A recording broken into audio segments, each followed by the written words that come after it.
कई बार लोग बोलते प्याज लहसुन, बड़ा एक प्याज लहसुन ना एक बहुत बड़ा चीज है हमारे यहाँ, बैरियर। घरों में खाते हैं तो तुम्हें पता है ना कहीं तुम्हारा दिल ऐसा कचोट रहा है ना कि प्याज लहसुन चढ़ाऊं कि नहीं चढ़ाऊं, तो दिल की बात क्यों नहीं सुनते हो? कचोट रहा है तो क्यों कर रहे हो वो काम? तुम्हें अपना स्वाद इतना इंपॉर्टेंट है कि भगवान को नहीं चढ़ा सकता हूँ, कहीं ना कहीं दिल बोल रहा है कि प्याज लहसुन नहीं चढ़ाना चाहिए, है दिल तो बोल रहा है कहीं ना कहीं नहीं चढ़ाना चाहिए, कहीं ना कहीं जो भी रीजन है नहीं चढ़ाना चाहिए। रीजन तुम्हें नहीं पता लेकिन नहीं चढ़ाना चाहिए ऐसा हमने सुना है, तो हमारा दिल कचोटता है कि भगवान को प्याज लहसुन चढ़ाए नहीं चढ़ाए। भाई दिल की बात सुनो ना, क्यों चढ़ा रहे हो फिर? तो भगवान को नहीं चढ़ाएंगे तो फिर हमको तो खाना है ना, लेकिन प्याज लहसुन।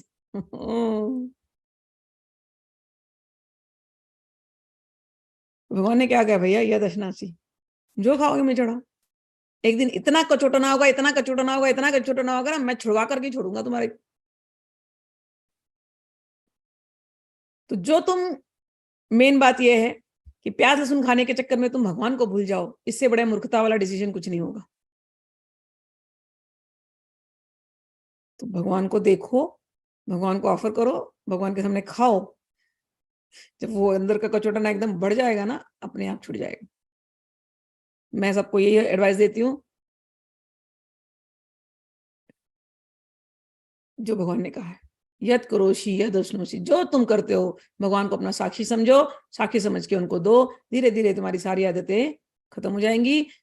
घर में फिर भी अगर कचोटी रहा है मन की, नहीं नहीं प्याज लहसुन नहीं चढ़ा सकते, प्याज लहसुन नहीं चढ़ा सकते, घर में दाल चावल तो बनता है, उसके दाल में भी प्याज डालते हो, बाद में डालते होंगे ना, पकाते समय मत डालो।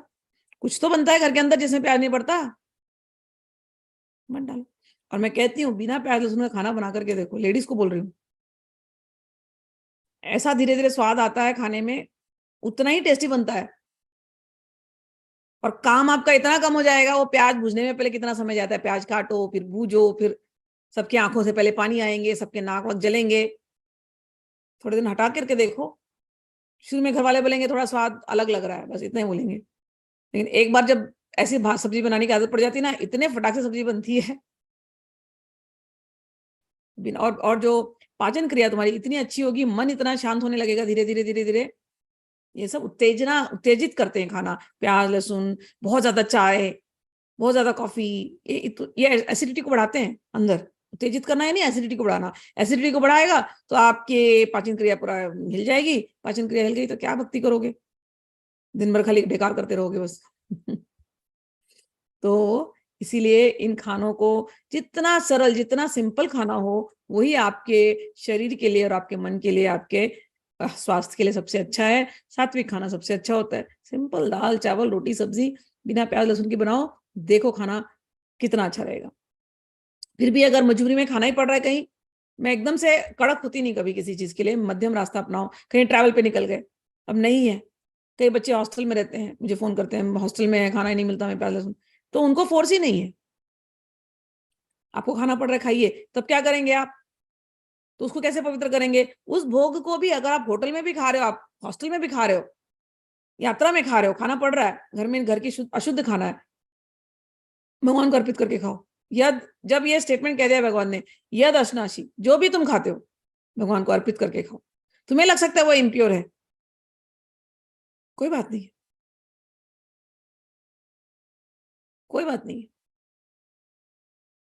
हमारे यहाँ पहले ग्रेन्स में दाना, जब बारिश का सीजन में उसमें वो पड़ जाता है ना, कीड़े पड़ जाते हैं कभी कभी, तो हम क्या करते हैं, उसको लेकर के जा करके हम धूप में उसको लगा देते हैं उस ग्रेन को, तो वो कीड़े निकल जाते हैं, फिर वो ग्रेन खा सकते हैं, फिर वो पवित्र हो जाता है ग्रेन।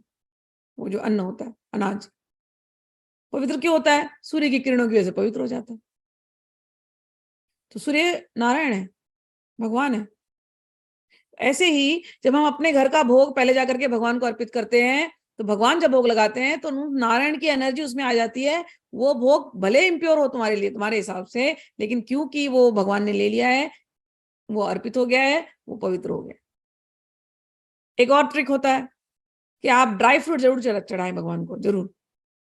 सूखी तुलसी का पत्ता आपके पास हो, या किशमिश वगैरह को दो चार, इलायची लौंग, ये सब भगवान को चढ़ाइए। हम चढ़ाते हैं ना पान का बीड़ा, अंत में कुछ नहीं होता तो इलायची लौंग उनको मुखवास के लिए देते हैं, तो इलायची लौंग थोड़े से चढ़ा दो भगवान को, और छोटी सी डिब्बी में या जिपलॉक में पेपर में 3-4 हमेशा अपने पर्स में रखो, एक ही रख लो। तो कभी ऐसे खाने की जगह पे चले गए कि अच्छा ये तो इतना खाना अच्छा नहीं है, प्याज लहसुन का बना हुआ है, खाना भी पड़ रहा है, तो उसमें वो भगवान की चढ़ाई हुई इलायची रख दो पवित्र हो, कि भगवान कांज। ये सारे प्रैक्टिकल टिप्स हैं। कुछ नहीं तो जब भी तुम खाना खाने के बैठोगे, देखो एक चीज याद रखो, प्याज लहसुन का खाना भी खाना पड़ रहा है तुमको मजबूरी से। अब जैसे मैं फ्लाइट में जाती हूँ, कई बार नहीं मिलता खाना, तो आता है वो जो आता है वो खाना पड़ता है। तो जल तो है ना, जल तो मिल रहा है ना, भगवान ने क्या किया, पत्रम पुष्पम फलम तो है, जल तो मिल रहा है, सलाद मिल जाता है, सलाद में बहुत पत्तियां होती, तो जल और सलाद चढ़ा दो भगवान को। तो कितने सारे ट्रिक दिए। अगर आप सोचने लगोगे कि मुझे भगवान को अर्पित करके ही भोजन करना है, ये सोच आनी जरूरी है कि भगवान को हम कभी भूले नहीं। तो आप सोचने लगोगे तो अपने आप आपके पास रास्ते निकलते रहेंगे। भगवान ने जल को कहा तो जल तो देना ही देना है, शुद्ध खाना दो भगवान को, नॉनवेज मत देना, अंडा मांस मछली सबसे थोड़ा दूर रहो। प्याज लहसुन नहीं छोड़ पा रहे हो बिगनिंग में, कोई बात नहीं है, धीरे धीरे भगवान छुड़वा देंगे।